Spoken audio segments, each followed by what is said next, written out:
ರಾಜ್ಯದಲ್ಲಿ ನಕ್ಸಲ್ ನಾಯಕ ವಿಕ್ರಮ್ ಗೌಡ ಎನ್ಕೌಂಟರ್ ಬಳಿಕ 6 ನಕ್ಸಲರು ಶರಣಾಗಲು ಸಿದ್ಧರಿದ್ದಾರೆ ಅಂತ ಹೇಳಲಾಗ್ತಾ ಇದೆ.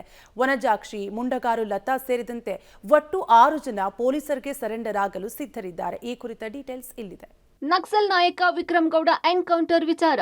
6 ಜನ ನಕ್ಸಲರು ಶರಣಾಗಲು ತೆರೆಮರೆಯಲ್ಲಿ ಸಿದ್ಧತೆ. ಕೆಂಪು ಉಗ್ರರ ಯುಗಾಂತ್ಯಕ್ಕೆ ಕಾಲ ಸನ್ನಿಹಿತವಾಯ್ತಾ?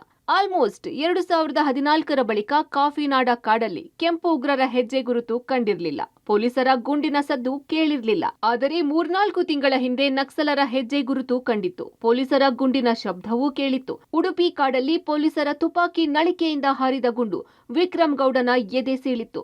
ಮುಂಡಗಾರು ಲತಾ ತಂಡ ಫುಲ್ ಸೈಲೆಂಟ್ ಆಗಿತ್ತು. ಆದ್ರೆ ಎಎನ್ಎಫ್ ಪೊಲೀಸರು ಕೂಂಬಿಂಗ್ ಮಾತ್ರ ನಿಲ್ಸಿರ್ಲಿಲ್ಲ. ಮತ್ತಷ್ಟು ಆಕ್ಟಿವ್ ಆಗಿದ್ರು. ಆದ್ರೆ ಒಂದೇ ಒಂದು ಎನ್ಕೌಂಟರ್ಗೆ ನಕ್ಸಲರ ಹೆಸರಿಲ್ಲದಂತೆ ನಾಪತ್ತೆಯಾಗಿದ್ರು. ಮತ್ತೆ ಕೇರಳಕ್ಕೆ ಹೋದ್ರಾ ಎಂಬ ಅನುಮಾನಗಳ ಮಧ್ಯೆಯೇ ನಕ್ಸಲರ ಶರಣಾಗತಿ ಸುದ್ದಿ ಕಾಡ್ಗಿಚ್ಚಿನಂತೆ ಹಬ್ಬಿದೆ. ಆದರೆ ಖಾಕಿ ಪಡೆ ಮಾತ್ರ ಶರಣಾಗತಿ ಸುದ್ದಿಯನ್ನು ಸಾರಾಸಗಟಾಗಿ ತಿರಸ್ಕರಿಸಿದೆ. ತೆರೆಮರೆಯ ಕಸರತ್ತನ್ನಂತೂ ನಡೆಸುತ್ತಿದೆ.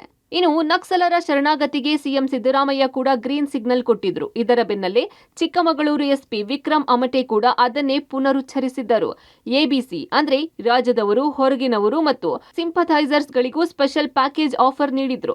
ಈ ಶರಣಾಗತಿ ಪ್ರಹಸನದ ಮಧ್ಯೆಯೇ 6 ನಕ್ಸಲರು ಮುಂಡಗಾರು ಲತಾ, ವನಜಾಕ್ಷಿ, ಸುಂದರಿ, ಮಾರೆಪ್ಪ ಅರೋಲಿ, ವಸಂತ್, ಜೀಶ್ ಹೆಸರು ಕೇಳಿ ಬರ್ತಿದೆ.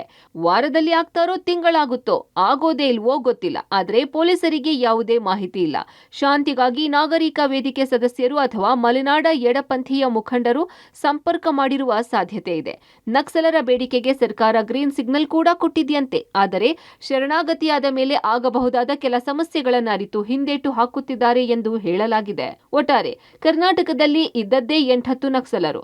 ಅವರು ಕೇರಳ ಹೋದ ಮೇಲೆ ಕಾಡು ಕ್ಲೀನ್ ಆಗಿತ್ತು. ಇದೀಗ ಮತ್ತೆ ಬಂದ ಬಳಿಕ ಒಂದು ಎನ್ಕೌಂಟರ್ ಆಗಿದೆ. ಜನರ ಬೆಂಬಲವೂ ಇಲ್ಲ. ಕೂಂಬಿಂಗ್ ಚುರುಕು ಅನ್ನೋ ಕಾರಣಕ್ಕೆ ಭವಿಷ್ಯ ಇಲ್ಲ ಅಂತ ನಕ್ಸಲರಿಗೆ ಅನಿಸಿರ್ಬೇಕು. ಅದಕ್ಕೆ ಶರಣಾಗತಿಗೆ ಮನಸ್ಸು ಮಾಡಿದ್ದಾರೆ. Narayanagowda, public TV, Chikkamagaluru.